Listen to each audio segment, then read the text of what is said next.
प्रदेश में एक ओर सरकार नए निवेश और निवेशकों को लेकर कई कार्यक्रम आयोजित कर रही है।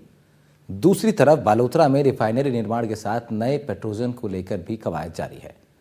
लेकिन विकास की इस रफ्तार पर चोरों की नजर है। रिफाइनरी के पास नए औद्योगिक क्षेत्र से सैकड़ों बिजली के खंभों से लाखों रुपए की केबल सहित दूसरे कुछ महत्वपूर्ण उपकरणों को चोरी कर लिया गया है।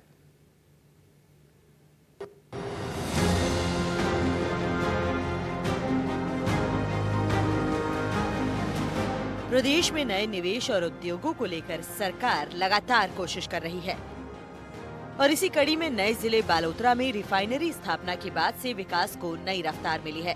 यहां नए उद्योगों की संभावनाओं को लेकर सरकार की तरफ से पेट्रोजोन के साथ अन्य विकास कार्यों पर भी फोकस किया जा रहा है।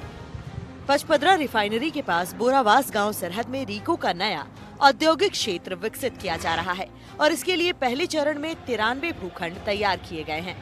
यहाँ सड़क और बिजली की व्यवस्था की गई है।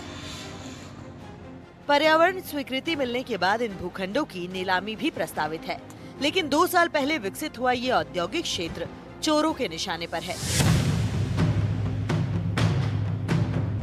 मॉनिटरिंग न होने और जगह के सुनसान होने की वजह से यहाँ लगे सैकड़ों बिजली के खंभों से चोरों ने केबल चोरी कर लिया है। इसके अलावा चोरों ने और भी उपकरणों पर हाथ साफ किया है।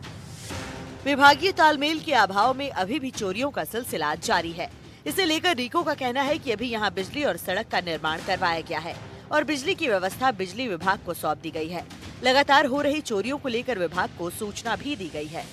नए औद्योगिक क्षेत्र में लगातार हो रही चोरियां चिंता का विषय है।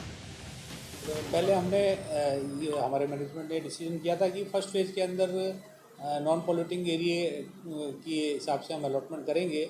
जो लगभग 30 हेक्टेयर के अंदर हमने डेवलपमेंट किया था, जिसमें रोडें और बिजली की लाइनें वगैरह मौके पे बना दी गई हैं, क्रॉस ड्रेनेज वगैरह बना दिए गए हैं। लेकिन बाद में इसको क्योंकि रिफाइनरी की डाउन स्ट्रीम इंडस्ट्रीज़ के लिए अलॉटमेंट की कार्रवाई करनी थी, तो उसको देखते हुए हमने एनवायरनमेंट क्लियरेंस के बाद ही इसको करने का निर्णय लिया। तो इसी वजह से अभी अलॉटमेंट की प्रक्रिया चला। हमारे औद्योगिक क्षेत्र के अंदर रोड बनी हुई है और बिजली की लाइनें खींची हुई थी, जो कि विद्युत वितरण निगम को हैंडओवर की हुई है। वहाँ भी मौके पे गए थे तो कुछ जगह तार चोरी हो गए हैं। इसकी हमने सूचना विद्युत विभाग को भी दे दी है और उनके द्वारा भी कोई कार्रवाई आगे की गई है। क्षेत्र की बिजली व्यवस्था और देखरेख डिस्कॉम को सौंपे जाने के बाद भी लगातार चोरियों का सिलसिला जारी है। इन 2 सालों में चोरों ने करीब 17 लाख का नुकसान पहुंचाया है। विभाग के अधीक्षण अभियंता सोनाराम चौधरी का कहना है कि ये सही है कि बिजली व्यवस्था रीको ने हमें सौंपी है, लेकिन औद्योगिक क्षेत्र पूरा विकसित नहीं हुआ है और सुनसान इलाका भी है। पास में शराब की दुकान होने से रात में असामाजिक तत्वों का यहाँ जमावड़ा रहता है। चोरी की वारदात को लेकर जसोल थाने में मामला दर्ज करवाया गया था, लेकिन अभी तक कोई कार्रवाई नहीं हुई है। पुलिस विभाग से इलाके में गश्त और चोरों पर कार्रवाई को लेकर लगातार मांग जारी है। बोरावास में रीको एरिया पूर्ण रूप से विकसित नहीं किया गया है। रीको द्वारा विद्युत तंत्र प्लॉटिंग करके खींचे जरूर गए थे और वो विभाग को हैंडओवर किया था। कालांतर में जो हमारे को जब बिजली के उपकरण की चोरी के बारे में जब मालूम पड़ा, तो हमने तत्काल हमारे फील्ड स्टाफ को भेज करके उसका मौका जांच करवा करके संबंधित पुलिस थाने में परिवाद दिया गया और उसके बाद में एफआईआर भी दर्ज करवा दी गई है।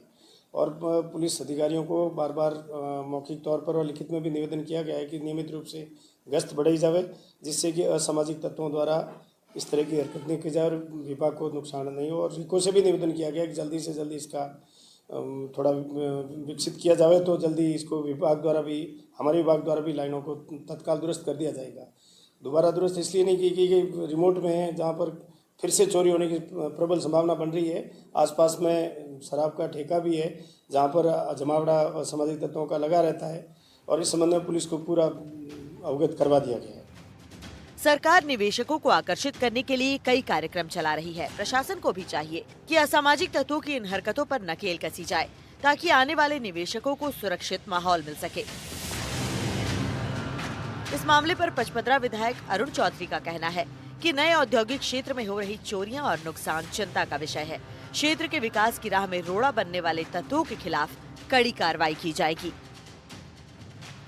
जैसा कि अभी पचपदरा विधानसभा क्षेत्र में इंडस्ट्रियल कॉरिडोर के रूप में पेट्रोलियम हब बनने जा रहा है। और मुझे ज्ञात हुआ है कि अभी जो रिको का जो नया बोरावास के क्षेत्र के तहत नया रिको काटा गया है, उस रिको के तहत अगर किसी असामाजिक तत्वों ने कई केबलें वगैरह चोरी की हैं, मैंने तत्काल प्रभाव से संबंधित अधिकारियों को भी निर्देश दिए हैं और उन्हें तत्काल इस पर कार्रवाई कर जो दोषी हैं उनको फटाफट सजा के रूप में दे और आगे भविष्य में इसकी पुनरावृत्ति नहीं हो और वापस रिको अपने आप में एक अच्छा कार्य क्षेत्र के रूप में उभरे, ऐसी हमारी मंशा है। इसी को लेकर के कार्य किया जा रहा है। प्रदेश में नए निवेश को लेकर जहां सरकार सकारात्मक रुख अपनाए हुए हैं और राइजिंग राजस्थान के तहत कई तरह के कार्यक्रम आयोजित किए जा रहे हैं, लेकिन बात करें अगर बालोतरा जिले की तो वहां रिफाइनरी आधारित उद्योगों को लेकर रिको ने करीबन 450 हेक्टेयर में नए औद्योगिक क्षेत्र विकसित किए थे। उसमें से प्रथम चरण में उन्होंने 93 भूखंड है वो जो बोरावास है उस इलाके में तैयार किए गए थे, लेकिन उसकी हालात ये है कि 1 साल पहले जब इसको विकसित किया गया था तो ये लाइट, बिजली, पानी की सुविधाओं से उसको जोड़ा गया था, लेकिन असामाजिक तत्वों ने उस इलाके के सारे जितने भी बिजली के पोल हैं, वहाँ के सारे तार हैं वो चोरी कर ले गए, जो भूमिगत केबल है वो भी चोरी करके ले गए। इसको लेकर हालांकि रिको और डिस्कॉम है वो काफ़ी गंभीर नज़र आए और उन्होंने हालांकि पुलिस थाने में इसकी रिपोर्ट दी है, लेकिन कहा जा सकता है कहीं ना कहीं विकास की राह में कुछ लोग हैं जो इस तरह रोड़ा बनते हैं और जो जिस तरह से इस क्षेत्र को विकसित किया गया उस पर पाबंद लगाने की काम कर रहे हैं। हम आपको दिखाना चाहेंगे कि हम खड़े हैं कलावा के इस इलाके में जहां 93 भूखंड है वो तैयार किए गए थे। यहाँ सड़क, बिजली और भूमिगत पेयजल लाइन बिछाई गई थी, लेकिन यहाँ कुछ चोरों ने या यूँ कहें असामाजिक तत्वों ने यहाँ के करीबन सैकड़ों पोल है, वहाँ से हजारों मीटर है वो विद्युत लाइन है वो चोरी कर ली है। वहाँ तक फिश प्लेट है और जो भूमिगत केबल हैं उसको भी काट कर ले गए हैं।